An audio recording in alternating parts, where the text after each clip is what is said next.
Paita teacher warura nekuvatana vana achishandisa mubobobo. Welcome to your channel.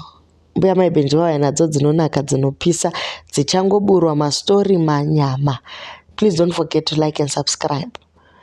So, Shindi High School yekwa Chibi yavhara after paita teacher who used magical sex Mubobobo on learners. They say learners have complained that this teacher used muti on them and they collapse first, then they see him having sex navo.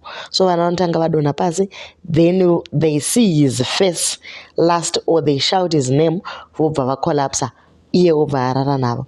So when they wake up, there is evidence that someone had sex with them. The school closed after parents complained about such satanism.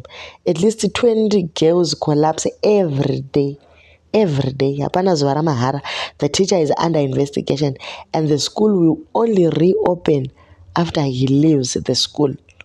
The Department of Education vanoiziva nyaya iyi and vatokonfirma kuti aiwa chikoro chakavhara zvechokwadi, but havana kuda kukomenta. Munongozivawo zvinoitika, pane vanonzi ndo maspokesperson vedepartment, so vachazotaura varivo. So this is not the first time the teacher has attacked vana, and he also does so chero kumba. Vanhu kucottage kwaanogara, they also complain kuti he does that, and he also does night visits to the learners to have sex with them. He has been transferred before from Bohera due to similar reports. Kwese kwavanofamba vanobatwa nenyaya dzakadai. So do you think investigations dzichamubata? But since pane evidence yekuti arara nemunhu, because soon after mwana paanomuka anenge achiratidza kuti arara nemurume. So is Mubobobo invisible kana kuti achabatiwa?